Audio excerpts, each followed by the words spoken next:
வணக்கம் நண்பர்களே. 60 வயதுக்கு பிறகு கை கால்கள்ல வலி, மூட்டுகள்ல வலி, நடக்கும்போதே ஒரு சிரமம், படுக்கையில் இருந்து எழுந்திருக்கும் போது ஒரு இறுக்கம், இவை எல்லாமே ஒரு பொதுவான பிரச்சனைகள் தான். ஆனால் இதை எளிதாக கட்டுப்படுத்த சில உணவுகளை நம்ம தினமும் சாப்பிட்டால் எப்படி இருக்கும் தெரியுமா?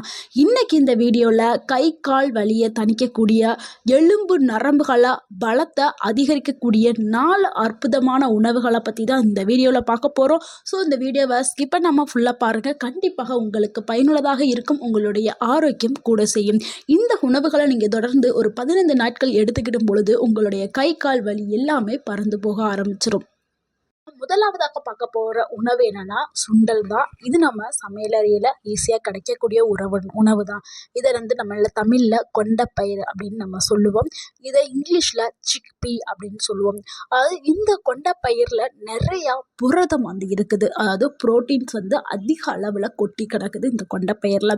அது மட்டும் இல்லைங்க, இதில் மெக்னீஷியம் இருக்குது, விட்டமின் B6 இருக்குது, ஃபைபர் அதாவது நார்ச்சத்து அதிக அளவில் இருக்குது. இது மூட்டுகளுக்கு தேவையான அந்த கொலாஜன் உற்பத்தியை உருவாக்குறதுக்கு உதவி பண்ணுது இந்த கொண்டைப்பயிறு.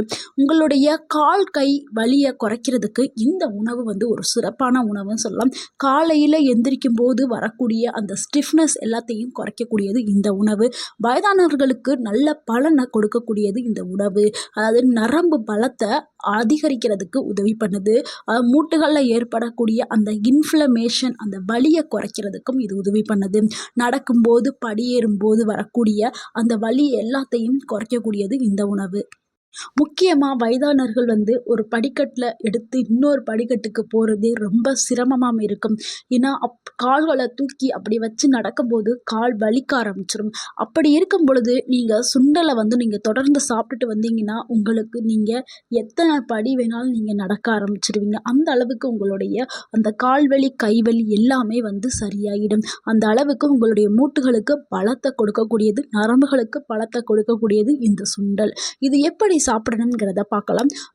இந்த சுண்டலை நீங்கள் காலையில் வேக வச்சு ஒரு கப்பு எடுத்துக்கிறங்க. நைட்டே தண்ணியில் ஊற வச்சுட்டு காலையில் நீங்கள் ஒரு கப் எடுத்துக்கிறங்க. இல்லை காலையில் எனக்கு எடுக்க டைம் இல்லை அப்படின்னா மாலை நேரத்தில் ஒரு கப் எடுத்துக்கிறங்க. அதிகமாக எண்ணெய் ஊற்றி தாளித்து சாப்பிடாதீங்க. முடிஞ்ச அளவு வேக வச்சதை நீங்கள் அப்படியே எடுத்துக்கிறங்க. இல்லைன்னா அது கூட வெஜிடபிள்ஸ் ஏதாவது கட் பண்ணி இந்த மாங்காய் இது மாதிரி கொஞ்சம் பெப்பர் அந்த மாதிரி போட்டு நீங்கள் சாலட் மாதிரி செஞ்சும் சாப்பிட்றாந்தான் சாப்பிடலாம். லைட்டாக தேங்காய் கூட நீங்கள் திருவி போட்டு சாப்பிடலாம். அது கூட ஜீரகம் சேர்த்தா கூட உங்களுக்கு செரிமானத்துக்கு நல்லது. உங்களுக்கு பிடிச்ச மாதிரி செஞ்சு சாப்பிடுங்க. நிறைய ஆயிலை மட்டும் சேர்க்காதீங்க, கொஞ்சம் கம்மி பண்ணிக்கிறேங்க. நம்ம ரெண்டாவதாக பார்க்கக்கூடிய உணவு என்னென்னா எள்ளு தாங்க. கால்சியம் சத்து நிறைந்த எள்ளு தான். இதை எள்ளை நம்ம என்ன சொல்லுவோம், இயற்கையாகவே கால்சியம் சத்து நிறைந்ததுனால இதை கால்சியத்துடைய ராஜா அப்படின்னு சொல்லுவோம். ஓகேங்களா? ஆனால் அந்த அளவுக்கு கால்சியம் சத்து, ஸோ அதாவது தமிழில் சுண்ணாம்பு சத்துன்னு சொல்லுவோம்ல, அது நிறைஞ்சு இருக்குது எள்ளில். ஸோ 60 வயதுக்கு பிறகு எலும்புகள் மெல்ல மெல்ல பலம் குறைஞ்சு தேய்மானம் ஏற்பட்டும். நரம்புகளையும் சரி எலும்புகளையும் சரி, நரம்பு எலும்பு ரெண்டுமே வயதாக தேய்ஞ்சு தேய்மானம் ஆகி உங்களால் நடக்கவே முடியாது. அந்த இடுப்பு கீழே ஃபுல்லாக வலி ஏற்படும். காலை தூக்கி எதுலையுமே வைக்க முடியாது. அந்த அளவுக்கு உங்களுக்கு வலியை கொடுக்கக்கூடியது. ஏன்னா எலும்புகள் அங்கே பலவீனம் ஆயிடுச்சு. ஸோ நம்ம எலும்புகளை பலப்படுத்துறதுக்கு நம்மளுக்கு கால்சியம் தேவை. இதில் அந்த எள்ளில் சிங்கு, சீசைம், கால்சியம் இது எல்லாமே இருக்குது. இது எல்லாம் சேர்ந்து உங்களுடைய மூட்டு வலியை குறைக்கிறதுக்கு உதவி பண்ணுது. மூட்டுகளுக்கு நல்ல பலத்தையும் ஸ்ட்ரென்த்தையும் கொடுக்க ஆரம்பிச்சிடும். வயதானவர்களுக்கு ஏன் எள்ளு ரொம்ப அவசியம் அப்படின்னு நான் சொல்கிறேன்னா, எலும்புகளுடைய அடர்த்தியை அதிகரிக்கிறதுக்கு. திடீர்னு நம்ம எந்திரிப்போம், கீழே உட்காந்துருப்போம், திடீர்னு எந்திரிப்போம். அந்த எந்திரிக்கும் போது உங்களுக்கு முழங்காலில் வலி ஏற்படும். அந்த வலி எல்லாமே குறையிறதுக்கு இந்த எள்ளு யூஸ் ஆகுது. அது மாதிரி கை விரல்களெல்லாம் வலிக்க ஆரம்பிக்கும். சில பேருக்கு கையோட நடுவில் அந்த கை விரல்களில் வலி ஏற்படும், அங்கே ஒரு ஸ்டிஃப்னஸ் ஏற்படும். ஸோ இது எல்லாத்தையுமே குறைக்கிறதுக்கு எள்ளு ஒரு சூப்பர் உணவுன்னு சொல்லலாம். இந்த நீங்கள் எப்படி சாப்பிடணும்னா, தினமும் நீங்கள் ஒரு தேக்கரண்டி கருப்பு எள்ளு எடுத்துக்கிறங்க. அதாவது 2 எள்ளு இருக்குது, கருப்பு வெள்ளை 2 இருக்குது. கருப்பில் கருப்பில் தான் அதிகமான சத்துக்கள் இருக்குது. ஸோ நீங்கள் கருப்பு எள்ளை தான் எடுக்கணும். தினமும் எடுங்க. எள்ளை வந்து நம்ம எள்ளு உருண்டையாகவும் எடுத்துக்கலாம், இல்லை எள்ளில் பொடி செஞ்சு அதை நம்ம சாப்பாடு கூடவும் சேர்த்துக்கிறலாம், இல்லை அந்த பவுடரை பாலில் கலந்தும் நீங்கள் குடிச்சுக்கலாம். எந்த வடிவில் நீங்கள் எடுத்துக்கிட்டாலும் சரி, ஆனால் நீங்கள் தினமும் ஒரு எள்ளை கண்டிப்பாக எடுத்துக்கிறணும். அப்படி இல்லைன்னா எள்ளை செய்த லட்டு, எள்ளு உருண்டை இந்த மாதிரி கூட நீங்கள் எடுத்துக்கிறலாம். இது எல்லாமே ஈஸியாக கடையிலையும் கிடைக்கிது, இல்லை நீங்கள் வீட்டில் வாங்கி செஞ்சு ரெடி பண்ணி வச்சாலும் ஓகே. ஆனால் நீங்கள் தினமும் எள்ளை நீங்கள் எடுத்துக்கிட்டு வரும்பொழுது கண்டிப்பாக உங்களுடைய அந்த மூட்டுகளும் நரம்புகளுக்கும் நல்ல பலன் கிடைக்கும். ஸோ உங்களுடைய வலி எல்லாமே குறைய ஆரம்பிச்சிடும். அடுத்து 3வது உணவு என்னென்னா, இது ஒரு சூப்பரான உணவு, எளிதாக கிடைக்கக்கூடிய உணவு தாங்க, முருங்கை இலை. இது இங்கிலீஷில் மொரிங்கா லீவ்ஸ் இல்லைன்னா ட்ரம்ஸ்டிக் லீவ்ஸ்ன்னு சொல்லுவோம். இது நம்மளுடைய ஜாயிண்ட்டுகளுக்கு ஆயில் போல் வேலை செய்யக்கூடியது, அந்த லூப்ரிகன் மாதிரி வேலை செய்யக்கூடியது தான் முருங்கைக்கீரை. முருங்கைக்கீரைங்கிறது நம்மளுக்கு இயற்கையான ஒரு ஆன்டி இன்ஃப்ளமேட்ரி உணவாக இது இருக்குது. இதில் நிறைய கால்சியம் இருக்குது, இரும்பு சத்து இருக்குது, விட்டமின் ஏ இருக்குது, விட்டமின் சி இருக்குது. இது மூட்டுகளில் உள்ள அந்த ஸ்டிஃப்னஸை குறைக்கிறதுக்கு உதவி பண்ணுது. முக்கியமாக மூத்த குடிமக்கள், அதாவது 60 வயதுக்கு மேலே இருக்கவங்களுக்கு என்னென்ன நன்மை கொடுக்குதுன்னா, கை மூட்டுகளுக்கு, கால் மூட்டுகளுக்கு வலியை வந்து குறைக்கிறதுக்கு இது உதவி பண்ணுது. நரம்புகளுக்கு பலத்தை அதிகரிக்கிறதுக்கு உதவி பண்ணுது. அந்த முட்டுக்கால் வலி, கால் வீக்கம், இந்த கால் கெண்டைக்கால்னு சொல்லுவோம்ல, அந்த வலி வீக்கம் எல்லாத்தையுமே குறைக்கிறதுக்கு இது உதவி பண்ணுது. ஆர்த்தரைட்டிஸ் இல்லை ஆஸ்ட்ரோபோரோசிஸ் உள்ளவங்களுக்கும் ஒரு நல்ல பலனை கொடுக்கக்கூடியது தான் இந்த முருங்கைக்கீரை. இந்த முருங்கைக்கீரையை நம்ம எப்படி உணவில் எடுத்துகிட்டு சாப்பிட்லாம்னா, வாரத்துக்கு 3 முறை நீங்கள் முருங்கைக்கீரையை பொரியல் பண்ணி நீங்கள் எடுத்துக்கிறலாம். அப்படி எனக்கு பொரியல் பண்ணுறதுக்கெலாம் டைம் இல்லை அப்படின்னா, நீங்கள் வாரத்தில் ஒரு நாள் நீங்கள் எப்போ ஃப்ரீயாக இருக்கீங்களோ அப்போ அந்த முருங்கை இலைகளை சேகரித்து அதை சேடில் காய வச்சுட்டு அதை பவுட்ரு பண்ணி பொடி பண்ணி வச்சுக்கிறங்க. இட்லி பொடி எப்படி தயாரிப்பீங்களோ அதே மாதிரி முருங்கையில் முருங்கை பொடி தயாரித்து வச்சுட்டு உங்களுடைய மதியான சாப்பாடு இருக்குல்ல, அந்த சாப்பாட்டில் இந்த பவுட்ரை சேர்த்து நல்லெண்ணெயோ இல்லை நெய்யோ ஊற்றி கலந்து சாப்பிட்டுட்டு வாங்க. உங்களுடைய உடலில் வந்து நரம்புகளும் எலும்புகளும் அந்த அளவுக்கு நல்ல பலத்தை வந்து ஸ்ட்ரென்த்தை வந்து கிடைக்க ஆரம்பிக்கும்.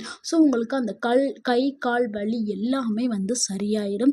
இந்த மாதிரி சாப்பிடுங்க. இல்லை எனக்கு டைம் இருக்குது அப்படின்னா காலை நேரத்துலேயோ இல்லைன்னா மாலை நேரத்துலேயோ முருங்கைக்கீரையில் சூப்பு வச்சு குடிச்சிட்டு வாங்க. அவ்வப்போது சாம்பார் செய்யும்போது முருங்கைக்கீரையை சேர்த்து சாம்பார் செய்யுங்க. உங்களுக்கு இந்த வலிகள் எல்லாமே சரியாயிரும். 4வது உணவு என்னென்னா, இது வந்து குங்குமப்பூ. நிறையா பேர் கேள்விப்பட்டிருப்பீங்க. அந்த மாசமாக இருக்கும்போது இந்த பூவை எடுத்து சாப்பிட்டோம்னா குழந்த வந்து கலராக பிறக்கும் அப்படின்னு சொல்லுவாங்க. ஏன்னா இதில் வந்து அவ்வளவு மருத்துவ குணங்கள் இருக்குது, அதனால அப்படி சொல்லியிருக்காங்க பெரியவர்கள். கலராகுமோ இல்லையோ நம்மளுடைய உடல் ஆரோக்கியத்தை மேம்படுத்துறதுக்கு இந்த குங்குமப்பூ வந்து உதவி பண்ணுது. அதுதாங்க இங்கேயும் பண்ணுது. நம்மளுக்கு இயற்கையாகவே வலியை குறைக்கக்கூடிய ஒரு மருந்துனா அது வந்து குங்குமப்பூ. இதை இங்கிலீஷில் என்ன சொல்கிறாங்கன்னா, ஒரு நேச்சுரல் பெயின் கில்லர் அப்படின்னு சொல்கிறாங்க. இந்த குங்குமப்பூவை இங்கிலீஷில் சாஃப்ரான் அப்படின்னு சொல்லுவோம். இதை வந்து நம்ம பாலை காய வச்சு அதில் வந்து இந்த குங்குமப்பூவை போட்டு நம்ம குடிச்சிட்டு வரலாம். இந்த குங்குமப்பூவில் என்ன இருக்குது அப்படின்னா, இதில் குரோன்சியன் அப்படின்னு ஒரு காம்பவுண்ட் வந்து இருக்குது. குரோன்சியன் ஆன்டி ஆக்சிடென்ட் இருக்குது. இது ரெண்டுமே உடலில் ஏற்படக்கூடிய அந்த அலர்ஜிகளை வந்து குறைக்கிறதுக்கு உதவி பண்ணுது. முக்கியமாக 60 வயசுக்கு மேலே இருக்கிறவங்களுக்கு குரோனிக் ஜாயின்ட் பெயின் வரும்ல, அந்த குரோனிக் ஜாயின்ட் பெயினை வந்து குறைக்கிறதுக்கு இது உதவி பண்ணுது. இரவில் வந்து நல்ல தூக்கத்தை மேம்படுத்தி காலையில் அந்த ஸ்டிஃப்னஸ் வர்றதை குறைக்கிறதுக்கும் இது உதவி பண்ணுது. நிறைய பேருக்கு வந்து இந்த 60 வயசுக்கு மேலே இருக்கிறவங்களுக்கு தூக்கம்ங்கிறதே வராது. ஆனால் தூக்கம்ங்கிறது ரொம்ப முக்கியம். ஆனால் நைட்டு தூங்குவாங்க, திடீர்னு மிட் நைட்டில் முழிச்சிருவாங்க, அடுத்து தூக்கமே வராது. ஆனால் நீங்கள் குங்குமப்பூவை குடிச்சிட்டே வரும்பொழுது ஒருத்தவங்களுக்கு தூக்கம்ங்கிறது தான் ரொம்ப முக்கியம். அந்த தூக்கம் இல்லைனாவே பலவிதமான வியாதிகள் வர ஆரம்பிச்சிடும். அதாவது ஒரு நாளைக்கு நம்ம 6லிருந்து 8 மணி நேரம் வந்து கண்டிப்பாக ஒரு மனிதர் வந்து தூங்க வேண்டும். ஆனால் 60 வயதுக்கு மேலே இருக்கிறவங்களுக்கு தூக்கம்ங்கிறதே சரியாக இருக்காது. அவங்க ஒரு 3 மணி நேரம் 4 மணி நேரம் தான் தூங்குவாங்க. ஸோ பல வியாதிகள் வந்து அங்கே தான் ஸ்டார்ட் ஆகுது. ஆனால் நீங்கள் இந்த குங்குமப்பூவை எடுத்துக்கிட்டே வாங்க, உங்களுக்கு நல்ல தூக்கம் வந்துடும். தூங்கும் பொழுது உங்களுக்கு உடலில் இருக்கக்கூடிய பாதி நோய்கள் வந்து உங்களை விட்டுட்டு போயிடும். ஸோ நல்ல தூக்கத்தை கொடுக்கக்கூடியது இந்த குங்குமப்பூ. இதை வந்து இதை சாப்பிட்றனால உங்களுக்கு என்ன நன்மை ஏற்படுதுன்னா, மூட்டுகளுக்கு வந்து நல்ல அந்த லூப்ரிகேஷன் வந்து கிடைக்க ஆரம்பிக்கும். கை கால் வலி குறைய ஆரம்பிச்சிடும். குளிர் காலத்துலலாம் சில பேருக்கு வந்து இந்த எலும்புகள்லாம் வலி ஏற்படும். அந்த வலி எல்லாமே வந்து குறைஞ்சிடும். இது எப்படி சாப்பிடணும்னா, நம்ம பாலை நல்லா காய வச்சுட்டு, அதாவது ஒரு கப் பால் எடுத்துக்கிறோங்க. அது முடிஞ்ச அளவுக்கு நீங்கள் பசும்பாலை எடுத்துக்கிட்டு அதில் நீங்கள் 2 இல்லை 3 குங்குமப்பூ, நிறைய போட வேண்டாம். 2 இல்லைன்னா 3 குங்குமப்பூ அதில் போட்டு கொதிக்க வச்சுட்டு நீங்கள் நாட்டு சர்க்கரையோ சீனி சேர்க்காதீங்க. நாட்டு சர்க்கரையோ இல்லை பனங்கற்கண்டோ இல்லை கருப்பட்டியோ இது எதையாவது சேர்த்து நீங்கள் குடிச்சிங்கன்னா உங்களுக்கு ஆரோக்கியம் கூட செய்யும். நீங்கள் தினமும் ரொட்டீனாக இப்போ நம்ம பார்த்த அந்த 4 உணவுகளையும் நீங்கள் தொடர்ந்து எடுத்துக்கிட்டே வாங்க. அதாவது காலை நேரத்தில் சுண்டல் எடுத்துக்கிறங்க, அது கூட சூடான நீர் எடுத்துக்கிறங்க. மதியான வேளையில் முருங்கைக்கீரையில் செய்த பொரியலோ இல்லை சாம்பாரோ கூட்டோ எடுத்துக்கிறங்க. மாலை நேரத்தில் எள் உருண்டை எடுத்துக்கிறங்க. நைட்டு தூங்கும் பொழுது குங்குமப்பால் எடுத்துக்கிறங்க. இதை ரொட்டீனாக 15 நாட்கள் செஞ்சுட்டே வாங்க. வலி குறைந்துடும். 30 நாட்களில் உங்களுக்கு ஒரு நல்ல மாற்றம் தெரியும். உங்கள் உடலில் மிகப்பெரிய மாற்றம் தெரியும். உங்களுக்கு நல்ல எனர்ஜியும் கிடைக்க ஆரம்பிச்சிடும். இது கூடவே இன்னும் சில உணவுகளை நீங்கள் சேர்த்துட்டு வந்தீங்கன்னா உங்களுக்கு வேகமாகவே இந்த கை கால் வலி வந்து சரியாகிடும். இது கூட இன்னும் சிறந்த உணவு என்னென்னா இஞ்சி தேன். இஞ்சியும் தேனும் கலந்து குடிச்சிட்டு வரலாம். காலையில் வெறும் வயிற்றில் வெந்தய தண்ணி குடிக்கலாம். அதுவும் நம்மளுடைய மூட்டுகளுக்கு நல்ல பலத்தை கொடுக்கக்கூடியது. அது கூட மதியான சாப்பாட்டில் நெய் கொஞ்சம் சேர்த்து நீங்கள் சாப்பிடுங்க. சூடான பால் எடுத்துக்கிறேங்க. நைட்டு தூங்கும் பொழுது முடிஞ்ச அளவுக்கு குங்குமப்பூ போட்டு சூடான பாலாக குடிக்க பாருங்கள். அடுத்து ஒமேகா 3 கொழுப்பமிலம் உள்ள உணவுகள், காய்கறிகள், மீன்கள், அது எல்லாமே ஒமேகா 3 உள்ள ஒமேகா 3ங்கிறது என்னென்னா ஒரு நல்ல கொழுப்பு. ஸோ அது நம்ம உடலுக்கு வந்து ரொம்பவும் அவசியமான ஒன்று. அது இருக்கக்கூடிய உணவுகளாக பார்த்து எடுத்துக்கிறேங்க. அது இருக்கக்கூடிய காய்கறிகள், பழங்கள், மீன்கள் அப்படின்னு எடுத்துக்கிறேங்க. நட்ஸுமே அந்த மாதிரி பார்த்து எடுத்துக்கிறேங்க. வால்நட் இதெல்லாமே ஒமேகா 3 அதிகமாக இருக்கும். சால்மன் மீன், மேக்ரல் மீன் இதெல்லாம் ஒமேகா 3 அதிகமாக இருக்கும். அவகேடோ பழம் இதில் எல்லாமே இருக்கும். ஸோ இந்த மாதிரியான உணவுகள் நீங்கள் எடுத்துகிட்டு வரும் பொழுது விரைவிலே உங்களுக்கு கை கால் வலி வந்து சரியாக ஆரம்பிச்சிடும். இந்த வீடியோ உங்களுக்கு பயனுள்ளதாக இருந்திருக்கும் என்று நான் நினைக்கிறேன்.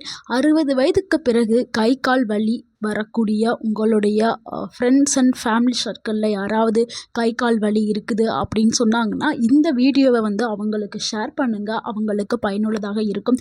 இந்த வீடியோ உங்களுக்கு பிடிச்சிருந்துச்சுன்னா ஒரு லைக் பண்ணுங்கள் இந்த வீடியோவுக்கு. இந்த வீடியோவை கமெண்ட் பண்ணுங்கள். இந்த வீடியோவை மறக்காமல் சப்ஸ்கிரைப் பண்ணுங்கள். எங்களுக்கு சப்போர்ட் பண்ணுங்கள். தேங்க்யூ ஃபார் வாட்சிங்.